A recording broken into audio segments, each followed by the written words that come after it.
You knew that, did you not? Not for certain.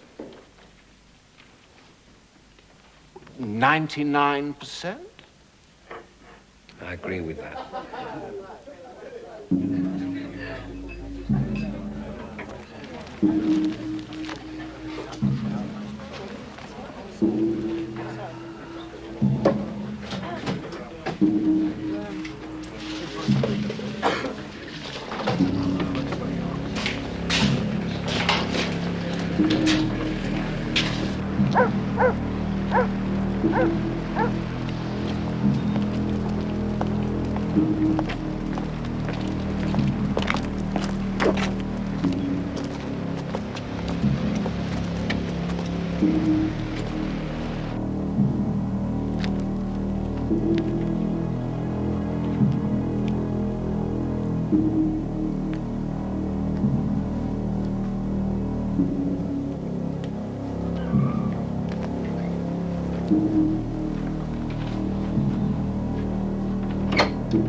One or two things about your book I didn't like, Mr. Mullen.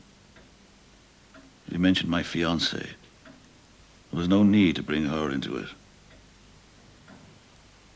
And you had me leaving Birmingham early 75. That's wrong. I stayed on for nearly a year. I'll correct that. You say nothing about the central allegation I make about you in the book. That you and the young guy planted the pub bombs.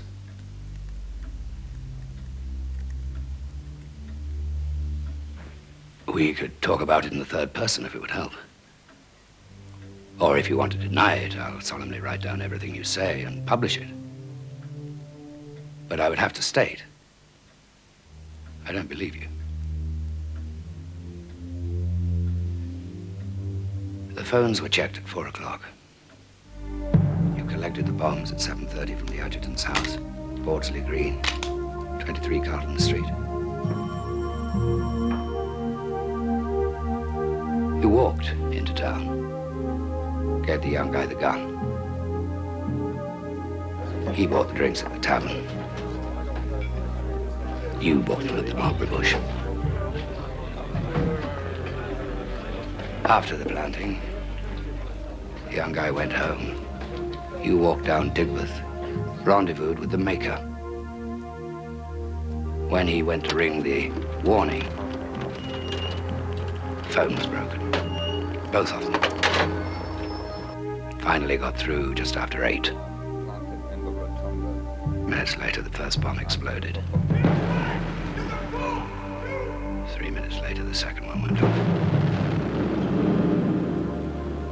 The 6 couldn't tell the police where the bombs were planted because they didn't know. You do.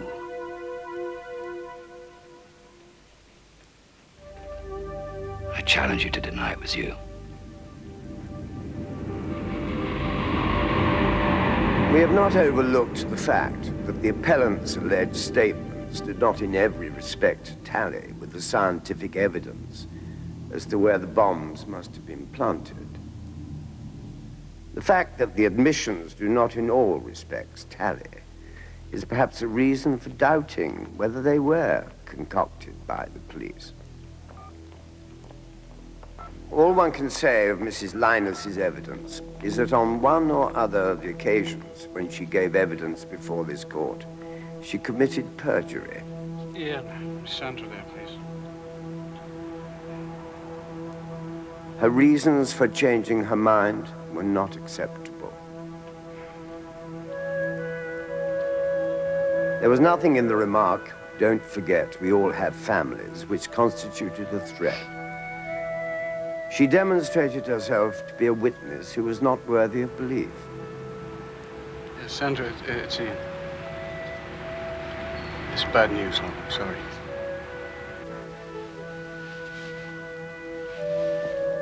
Mr. Clark was a most unconvincing witness. He's also an embittered man. We have no doubt that the evidence given to us by Thomas Clark, suggesting that his erstwhile colleagues in the West Midlands police force treated these appellants with brutality, was false. With no disrespect to Mr. Reed, whatever else might be said about him, he was quite clearly not a person who would have been capable of organizing or carrying through such a huge and complicated conspiracy. Indeed, we doubt whether it was a scheme which was capable of being engineered by anybody. As has happened before in references by the Home Secretary to this court, under Section 17 of the Criminal Appeal Act 1968, the longer this hearing has gone on, the more convinced this court has become that the verdict of the jury was correct. We have no doubt that these convictions were both safe and satisfactory. The appeals are dismissed.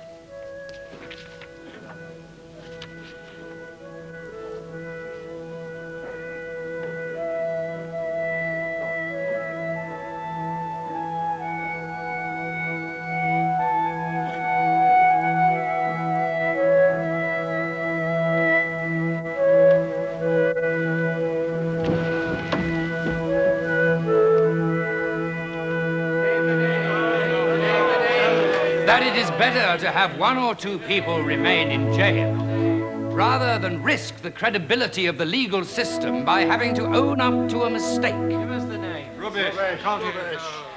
Will she further agree that nothing discredits our system of justice so much as the widespread notion that some mistakes are too big to own up to?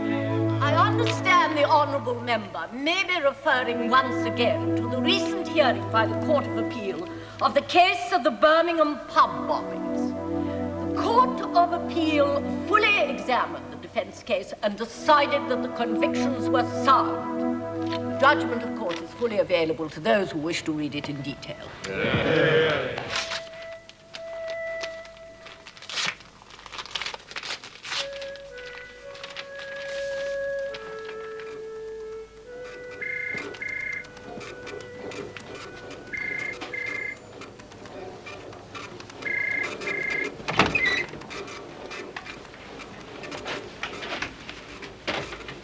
You didn't happen to see any West Midlands Special Branch wandering around earlier, did you? One of their files appears to have got mixed up in my post. Vintage 1975. Shut the door a sec. The organization was taken over by... Both men are believed to have been involved in the Birmingham pub bombings. Said he actually placed one of the bombs. What did you say the date was? 75. It's a complete bloody account of the Birmingham IRA, right down to the colour of some guy's van. Mullin was right. What about the six? No mention. They've known the truth for the last 13 years.